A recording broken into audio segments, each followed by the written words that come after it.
نحمده ونصلي على رسوله الكريم اما بعد فاعوذ بالله السميع العليم من الشيطان الرجيم بسم الله الرحمن الرحيم سورۃ البقرہ آیت نمبر 197 الحج اشہر، حج کے مہینے، شہرن کی جمع اشہر، الحج اشہر معلومات، حج کے مہینے معلوم ہیں، جانے پہچانے ہیں، سب کو پتہ ہے، سب جانتے ہیں۔ یعنی زمانہ جاہلیت سے میں بھی اور اس سے پہلے بھی حضرت ابراہیم علیہ السلام نے جب پکارا تھا لوگوں کو حج کے لیے تو اس وقت سے ہی لوگوں کو معلوم ہے حج کے مہینے۔ فمن فارضا، پس جو کوئی فرض کر لے، عزم کر لے۔ فارضہ کا مطلب ہم نے پیچھے کیا پڑھا تھا؟ لا فارض ولا بکر، تو فارض کیا تھا؟ کاٹنا، گوشت کا ہڈی سے الگ ہونا، کاٹنے کے معنوں میں تھا۔ کاٹنا کیا ہوتا ہے؟ قطعی، یعنی قطعی ارادہ کر لے، نیت کر لے، عزم کر لے۔ فمن فارضا فیہن الحج، فیہن ان میں، بیچ ان کے، ہن کی ضمیر کس کے لیے ہے؟ مہینوں کے لیے، اشہرن کے لیے۔ اور یہ ہنہ سے ہنہ کیوں بن گیا؟ فی کی وجہ سے۔ فی حروف جار، جو 17 میں نے بتایا تھا آپ کو حروف جار ہوتے ہیں، تو جب وہ کسی اس سے کسی بھی اسم سے پہلے آ جائیں، وہ خواہ اسم ضمیر ہو یا اسم ہو، تو اس کو زیر دے دیتے ہیں۔ فی ہنہ بیچ ان کے یا ان میں، الحج حج کا عزم کر لے یا ارادہ کر لے، تو پھر اسے کیا کرنا چاہیے؟ فلا رفث، تو نہیں شہوانی باتیں، شہوت کی باتیں، رفث یہ جائز نہیں ہے۔ اور کیا جائز نہیں ہے؟ ولا فسوق، فسق و فجور، گناہ۔ آپ کو یاد ہوگا کہ یہ ہم اس کے متعلق کافی ڈیٹیل سے پڑھ چکے ہیں کہ فا سین قاف کیا ہوتا ہے؟ کھجور کا خوشے سے باہر آنا، خوشے پھٹتا ہے اور اس میں سے کھجور باہر آتی ہے، یا کلی پھٹتی ہے تو اس میں سے پھول کی ایک کلی سی نکلتی ہے، کونپل نکلتی ہے، پھٹنا ہے اس کا معنی۔ تو حدود سے جب کوئی شخص باہر نکلتا ہے اپنی حدود سے، اسے بھی فسق کہا جاتا ہے۔ تو گناہ کیا ہوتا ہے؟ اللہ نے جو حدود و قیود مقرر کر دی ہیں، ان سے جب انسان اپنی حد سے باہر آئے گا تو وہ فسق کہلائے گا۔ تو گناہ کی بات بھی نہیں کرنی حج کے دوران، ولا جدالا، اور نہ لڑائی جھگڑا۔ جدال کیا ہوتا ہے؟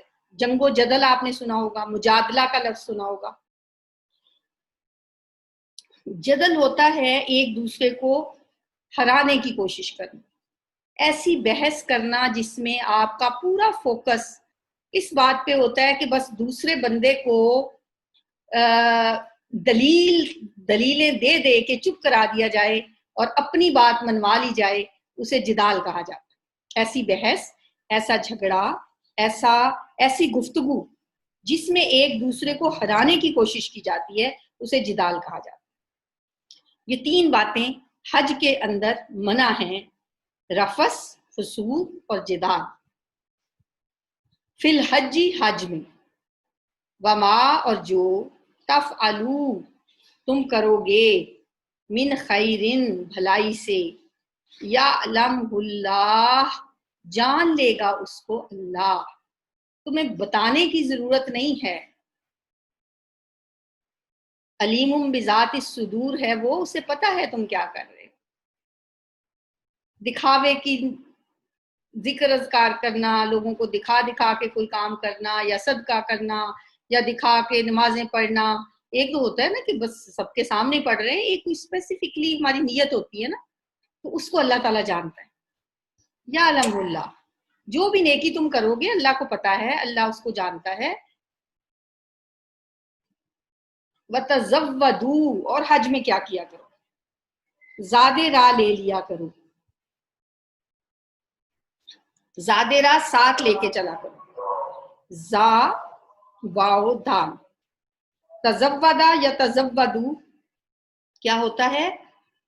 راستے کا خرچ لے لینا، راستے کے لیے اپنی جمع پونجی لے کے چلنا، یہ نہیں کہ دیکھی جائے گی، اللہ مدد کرے گا، اللہ کے گھر جا رہے ہیں، اللہ کے مہمان ہیں، اللہ خود بخود ہماری مدد کرے گا، اس طرح نہ کرو، کیونکہ جس کے پاس پیسے نہیں ہیں اس پہ تو حج فرض ہی نہیں، تو اس لیے جب نکلو وَتَزَوَّدُوا، راستے کا زاد راہ ساتھ لے کے چلو، فَإِنَّ پس بے شک، خیرہ بہترین، الزادی زاد راہ، التقویٰ تقویٰ ہے، پرہیزگاری ہے۔ صرف پیسے لے کے چل پڑنا، کپڑے بنا کے، ہر ضرورت کی چیز اگر ہم ساتھ لے لیں لیکن تقویٰ نہ ہو پھر بھی کوئی فائدہ نہیں، دونوں چیزیں ساتھ ساتھ ہونی چاہیے۔ وَاتَّقُونِ، اور مجھ سے ڈرتے رہو۔ اب مجھ کے لیے یہاں کون سا حرف ہے؟ مجھ کے لیے تو چھوٹی یہ نہیں آتی، وَاتَّقُونِ ہونا چاہیے تھا یہاں پہ۔ عربی زبان میں یہ سہولت ہوتی ہے، اتنی گنجائش موجود ہوتی ہے کہ کلام کی خوبصورتی کے لیے کہیں کہیں کوئی حرف ڈراپ کر دیا جاتا ہے، یہ نہیں کہ ہم ڈراپ کر دیں، جس کو چاہے اہل عرب اہل زبان اس کو ڈراپ کر دیتے ہیں۔ یہاں وَاتَّقُونِ تھا، صرف زیر رہنے دی اور یا ہٹا دی، ترجمہ اس کا یہی رہے گا، وَاتَّقُونِ، اور مجھ سے ڈرتے رہو، یا اولی الالباب، اے عقل والو۔ اب دیکھیں اگر یہاں پہ یا بھی ہوتی نا، وَاتَّقُونِی، یا پھر یا کو بھی لمبا کرنا، نی کو بھی، تو وہ کلام میں خوبصورتی نہیں رہتی۔ الباب جمع لب کی ہے، پہلے بھی ہم نے ڈسکس کیا تھا، لب کہتے ہیں مغز، خلاصہ، عقل چونکہ خلاصہ ہی ہوتا ہے، مغز ہوتا ہے ہر چیز کا۔ یا اولی الالباب، اے عقل والو، مجھ سے ڈرتے رہو۔ الحج اشہر معلومات، حج کے مہینے جانے پہچانے، یعنی معلوم ہے، سب کو پتا ہے کون سے مہینے ہوتے ہیں، بلا ابھی تک نہیں پتا ہمیں کہ وہ کون سے مہینے ہوتے ہیں۔ مہینہ تو نہیں کہا، حج کا مہینہ تو سب کو معلوم ہے، لیکن اگر کہا جائے کہ حج کے 3 مہینے ہوتے ہیں، وہ کون سے مہینے ہیں، تو یہ ان کو تو معلوم تھا، زمانہ جاہلیت میں بھی معلوم تھا کہ 3 مہینے جو ہیں وہ ہے شوال، ذی القعدہ اور ذی الحج۔ ان 3 مہینوں میں، یعنی ایک شخص اگر چھوٹی عید ہے، شوال کا چاند نکل آیا، عید سے اگلے دن اگر کوئی شخص حج کا احرام باندھ کے چل پڑتا ہے اور وہ حج تک پہنچ جاتا ہے وہاں پہ، اور پہلے بھی پہنچ جاتا ہے، لیکن وہ بے شک احرام باندھے رکھتا ہے اور وہ حج کر لے گا تو اس کا حج ہو جائے گا۔ لیکن اگر کوئی 28ویں 29ویں روزے میں کہے کہ نکل پڑے تو اس کا حج نہیں ہوگا، کیونکہ حج کے مہینے یہی 3 ہیں، شوال، ذی القعدہ اور ذی الحج، اور حج کے مہینوں کے علاوہ حج نہیں ہو سکتا، ٹھیک ہے؟ ہوگا تو حج ظاہر ہے ذی الحج میں ہی، اور 10 تاریخ کو ہی ہوگا، 9 ذی الحج کو، یوم عرفہ ہی مین حج کا دن ہے، لیکن یہ 3 مہینے ہیں جن میں سفر حج اختیار کیا جا سکتا ہے اور ان کے علاوہ نہیں ہو سکتا۔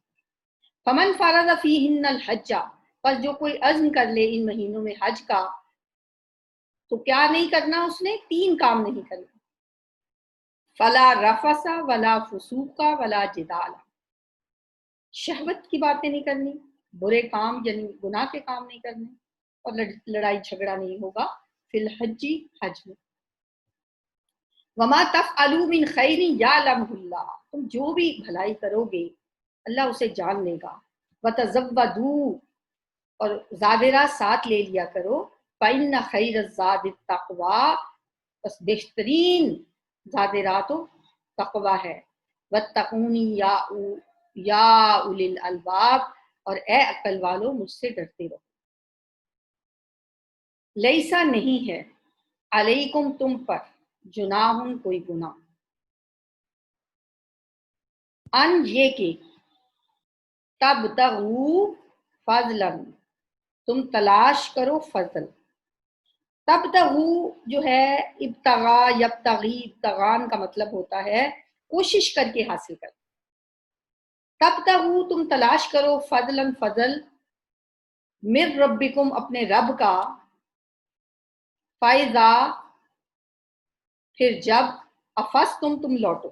اپنے رب کا فضل تلاش کرنے سے مراد یہ ہے کہ حج کے دوران اگر تم چاہو تو کوئی چھوٹی موٹی تجارت بھی کر سکتے ہو, کوئی چیز لے جا سکتے ہو, کوئی چیز وہاں بیچ سکتے ہو, وہاں سے لا کے اپنے ملک میں واپس آ کے بیچ سکتے ہو. یہ فضل تلاش کرنا. افس تم کا مطلب ہے لوٹنا, تم لوٹو. افاظہ یفیزو افاظہ. افاظہ کا مطلب ہوتا ہے پلٹنا, گروہ در گروہ نکلنا. فیضان الماء کہتے ہیں پانی کا ریلا, پانی جو تیزی سے بہتا ہے نا اسے فیضان الماء کہتے ہیں. تو پانی کا تیزی سے بہنا بھی اسی میں آتا ہے. اور چونکہ حاجی جب گروہ در گروہ نکلتے ہیں تو ایسے ہی ایک ریلا ان کا ہوتا ہے, بہت بڑی تعداد میں لوگ ہوتے ہیں. فائزہ افستم پھر جب تم لوٹو, یعنی بہت بڑی تعداد میں گروہ در گروہ, مطلب اس کو ہوتا ہے جا کر واپس آنا. صرف جانا جو ہے وہ افستم نہیں ہوگا, جا کر واپس آنا, لوٹو تم. من عرفات, عرفات سے. عرفات کیا ہے؟ عرفات کا لفظ جو ہے عین رافع, عرف کا مطلب پہچاننا بھی ہوتا ہے. اعراف بلندی کے لیے بھی آتا ہے. قرآن پاک کی ایک سورت کا نام بھی سورہ اعراف ہے. وہ بھی بلند جگہ ایک ہوگی, ایک بلند دیوار ہوگی جہاں پہ کچھ لوگ ہوں گے جو نہ جنت میں جائیں گے نہ جہنم میں, انتظار میں ہوں گے. وہ لفظ جو اعراف ہے وہ بھی اسی سے ہے, کیونکہ بلندی پر جو چیز ہوتی ہے نا وہ دور سے پہچانی جاتی ہے.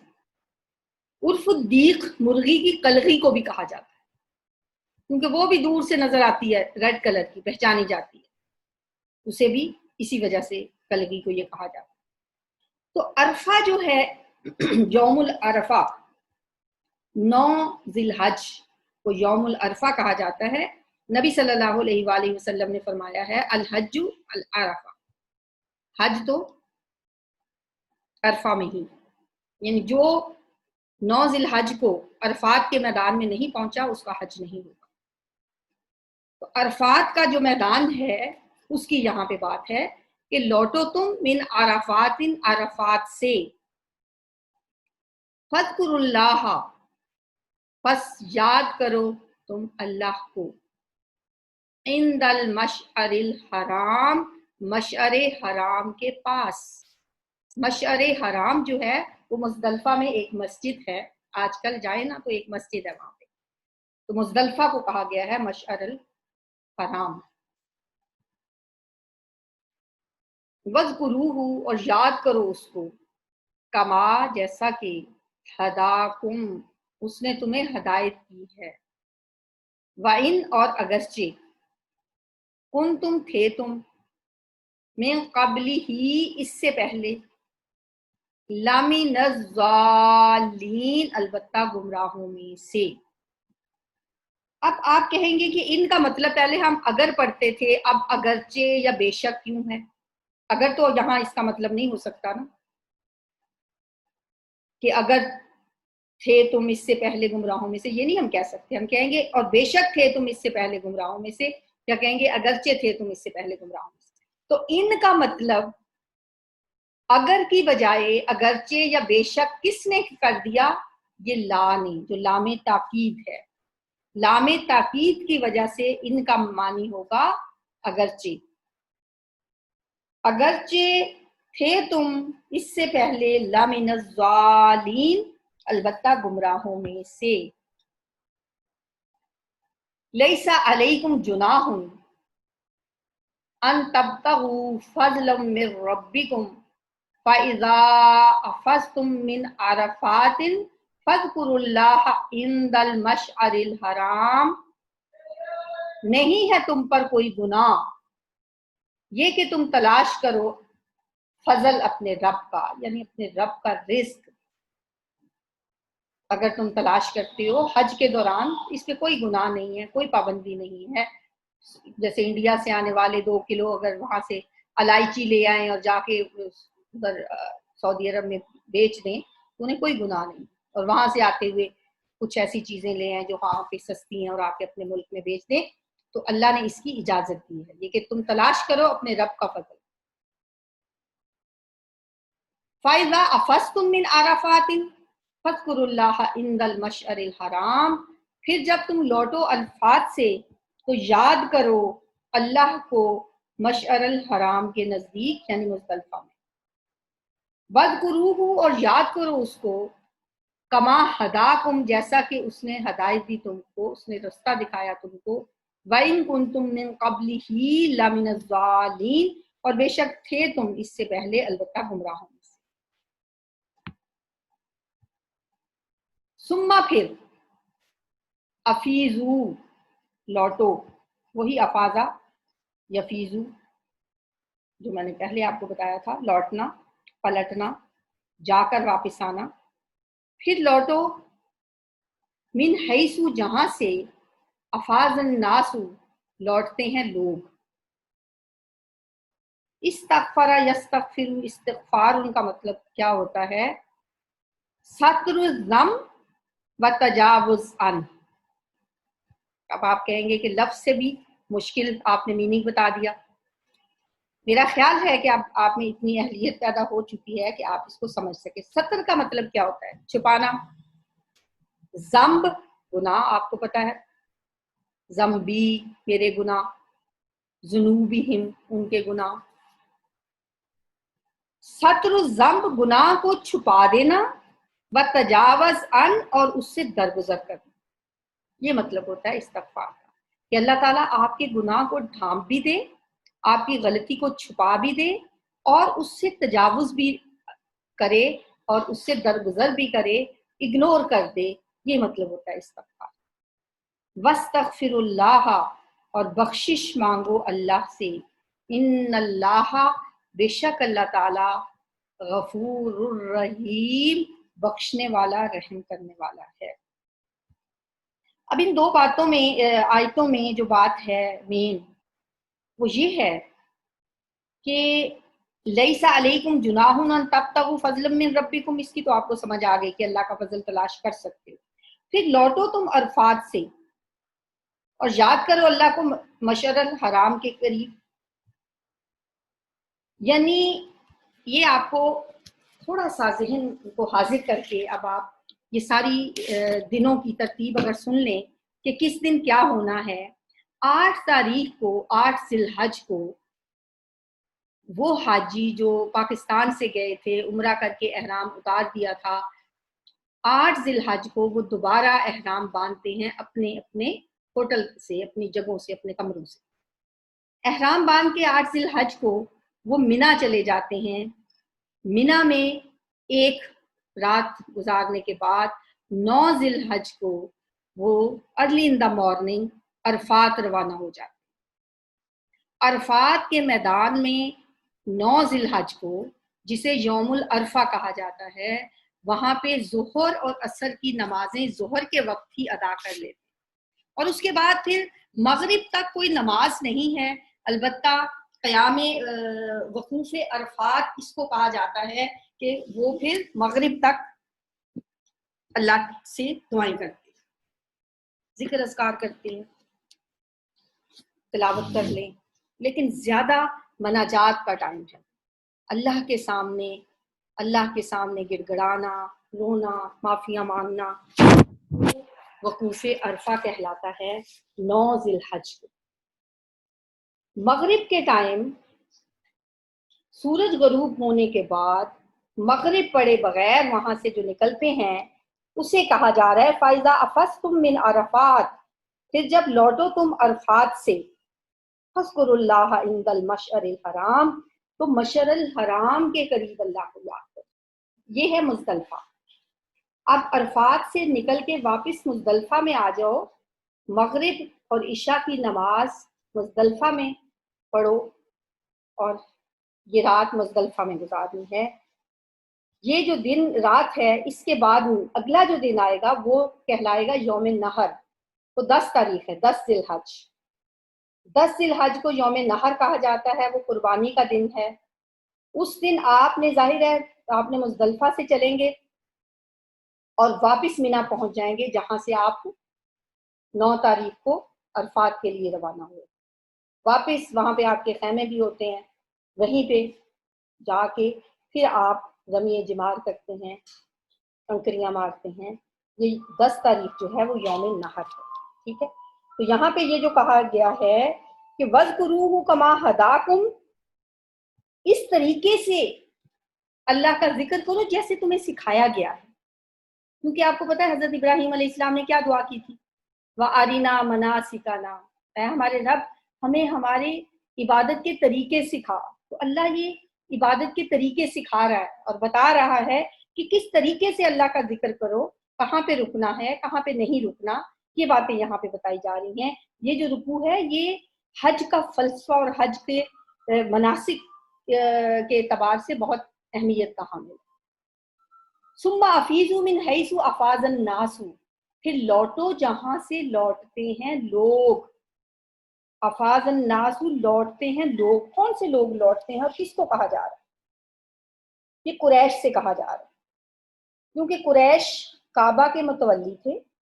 وہ یہ سمجھتے تھے کہ ہم تو ہمارا جو رتبہ ہے وہ بہت بلند ہے، ہمیں امتیازی مقام حاصل ہے، لہٰذا ہمیں کوئی ضرورت نہیں ہے کہ ہم عرفات تک جائیں.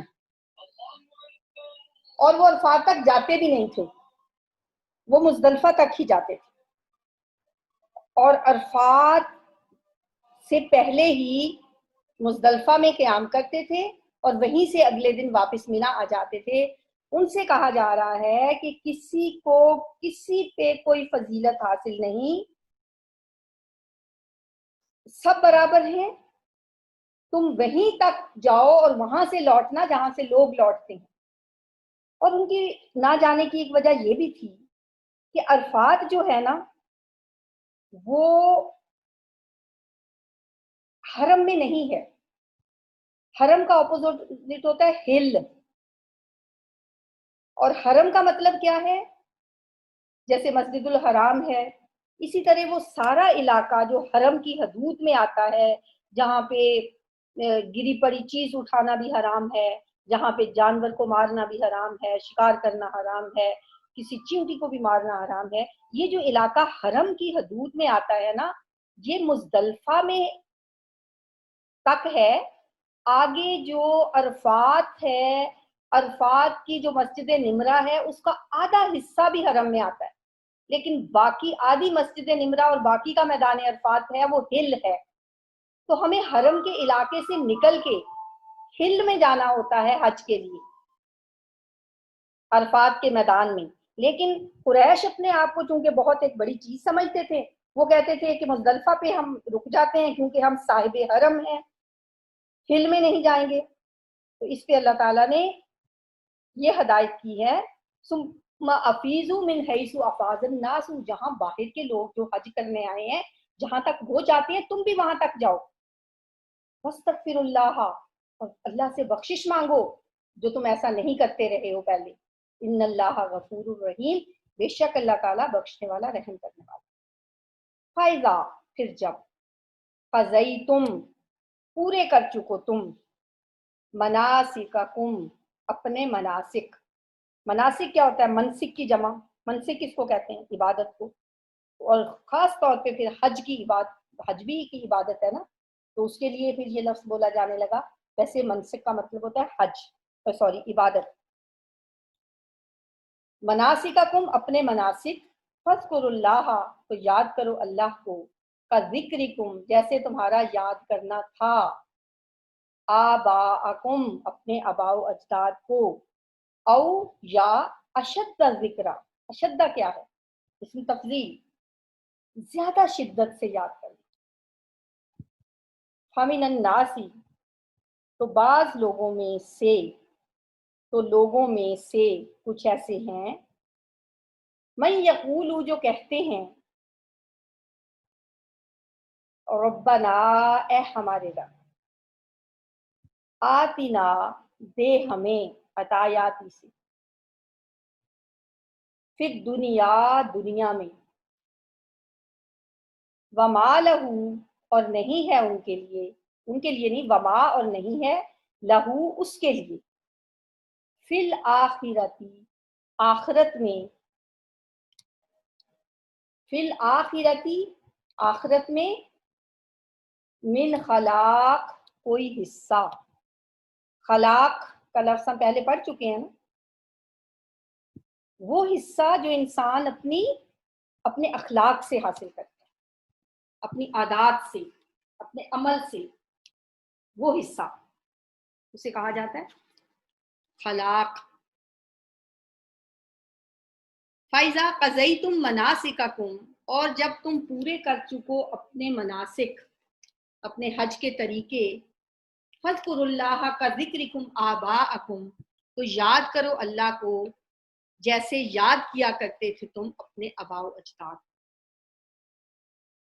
اپنے آباء و اجداد کو یاد کرنے کا کیا مطلب ہے کہ جب یہ مزدلفہ سے واپس آتے، یوم نحر کو قربانی کرتے، کنکریاں مارتے، غسل کرتے، احرام اتارتے اور سمجھتے کہ بس اب مین کام تو ہمارا ہو گیا ہے، وہ بھی سمجھتے تھے، آج کل بھی لوگ ایسے ہی سمجھتے ہیں۔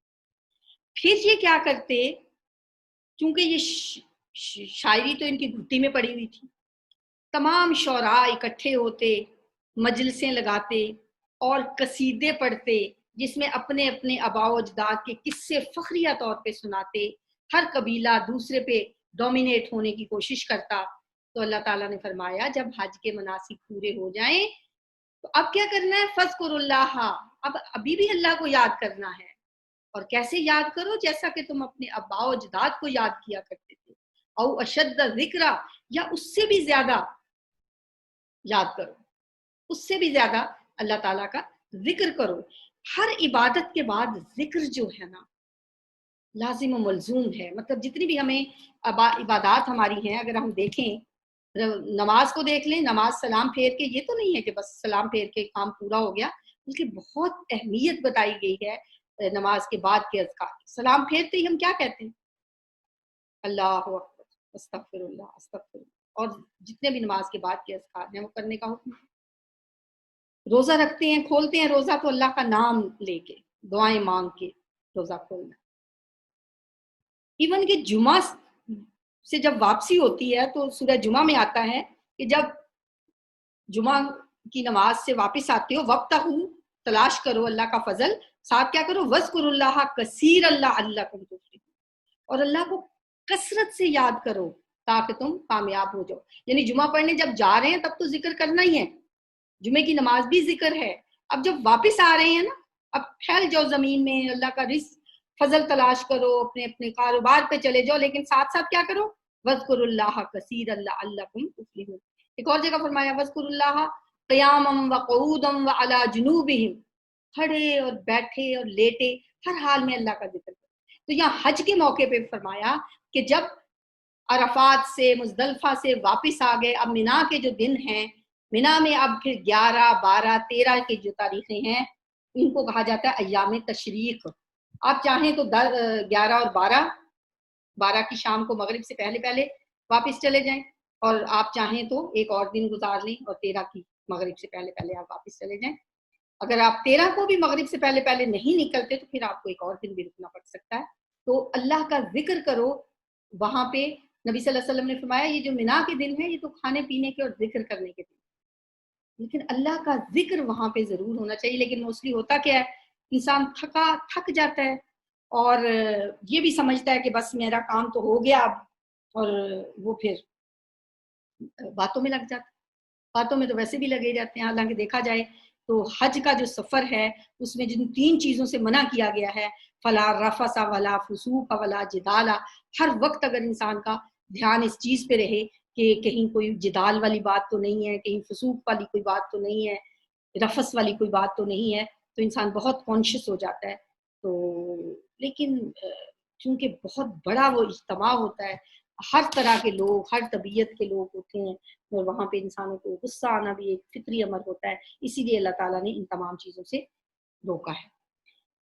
فَمِنَ النَّاسِ مَن يَقُولُ رَبَّنَا آتِنَا فِي الدُّنْيَا، پھر وہاں دعاؤں میں کچھ تو ایسے ہیں جو دعا مانگتے ہیں، اے ہمارے رب ہمیں دنیا میں عطا فرما، دنیا ہی مانگتے ہیں، گھر، گاڑی، بچوں کے لیے یہ دے دے، یہ دے دے، دنیا ہی دنیا، آخرت کو بھولے ہوئے ہوتے ہیں۔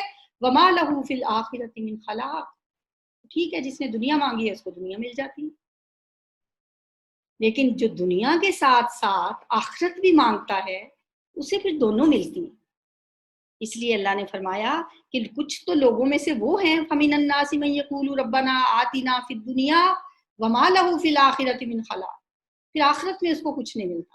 لیکن اگر جو دوسرا والا آدمی ہے، دوسرے والا جو لوگ ہیں، وہ کہتے ہیں وَمِنْهُم مَن يَقُولُ رَبَّنَا آتِنَا فِي الدُّنْيَا حَسَنَةً وَفِي الْآخِرَةِ حَسَنَةً وَقِنَا عَذَابَ النَّارِ، اور ان میں سے کچھ ایسے ہیں جو کہتے ہیں اے ہمارے رب ہمیں دنیا میں بھی حسنہ دے۔ حسنہ کیا ہے؟ نیکی، بھلائی۔ حسنہ اسم نکرہ ہے، اس میں ہر قسم کی بھلائی۔ وفی الآخرۃ حسنہ، اور آخرت میں بھی حسنہ۔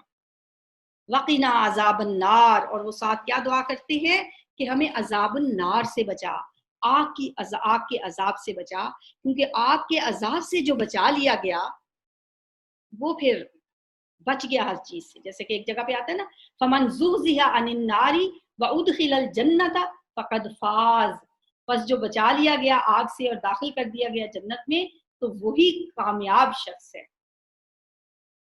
تو یہاں اس بات سے ہمارے لیے ایک بہت امپورٹنٹ لیسن ہمیں ملتا ہے کہ ہمیں اللہ تعالیٰ سے دنیا اور آخرت دونوں مانگنی چاہیے، صرف حج کے دنوں میں ہی نہیں، عام دنوں میں بھی۔ اور یہ بھی ایک بتانا ہے آپ کو کہ یہ جو دعا ہے نا ربنا آتنا فی الدنیا حسنہ وفی الآخرۃ حسنہ وقنا عذاب النار، یہ دعا ہر طواف کے ہر چکر میں ایک دفعہ لازمی پڑھی جاتی ہے، کم از کم ایک دفعہ، بلکہ جہاں پہ حجر اسود نصب ہے اس سے جو پچھلا کارنر ہے اسے کہا جاتا ہے رکن یمانی۔ رکن یمانی سے لے کے حجر اسود تک جتنا فاصلہ ہے، اب اگر آپ نیچے طواف کر رہے ہیں تو وہ فاصلہ کم ہوگا، اگر آپ اوپر کر رہے ہیں زیادہ ہوگا، اور دور کر رہے ہیں اور زیادہ ہوگا، اس سارے میں ہمیں حکم ہے ربنا آتنا فی الدنیا یہ دعا مانگنے کا۔ اس کے علاوہ آپ پورے طواف میں جو بھی دعا چاہیں مانگیں، لیکن ایک اسپیسیفک یہ دعا ہے لازمی کہ یہ آپ نے ضرور مانگنی ہے، اور یہ اتنی جامع دعا ہے کہ اس میں دنیا اور آخرت کی ہر بھلائی آ جاتی۔ صرف دنیا مانگنے سے تو ہمیں ویسے ہی منع کیا گیا نا۔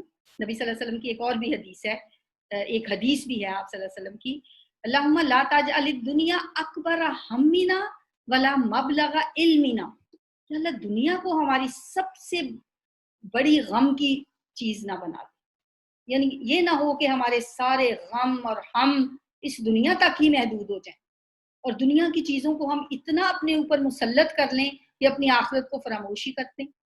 ظاہر ہے دنیا میں انسان کو غم بھی آتے ہیں، پریشانیاں بھی آتی ہیں، امتحان ہے یہ دنیا، یہ جنت نہیں ہے۔ یہاں یہ سوچ لینا کہ بھئی مجھے یہ میرے ساتھ کیوں ہو رہا ہے، یہ غلط بات ہے، کیونکہ یہاں آئے ہیں تو پیپر دینے ہیں بھئی، ٹیسٹ دینے ہیں، امتحان دینا ہے۔ جب امتحان دینے آئے ہیں تو امتحان تو پھر مشکل بھی ہوتے ہیں، آسان بھی ہوتے ہیں۔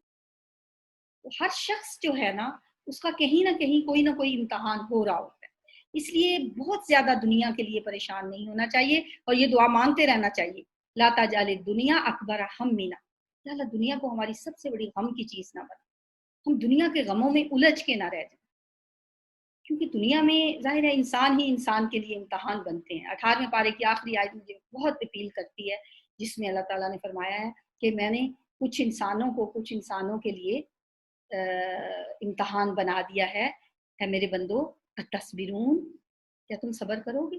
یہ جو لوگ تمہارے لیے امتحان بن جاتے ہیں تو کیا تم صبر کرو گے؟ تمہارا رب دیکھ رہا ہے، اس لیے پریشان نہیں ہونا، اور دنیا ہی نہیں مانگنا اللہ سے، دنیا کے ساتھ ساتھ آخرت بھی مانگنا ہے۔ ربنا آتنا فی الدنیا حسنہ وفی الآخرۃ حسنہ وقنا عذاب النار۔ سبحانک اللہم و بحمدک نشہد ان لا الہ الا انت نستغفرک ونتوب الیک۔ السلام علیکم ورحمۃ اللہ وبرکاتہ۔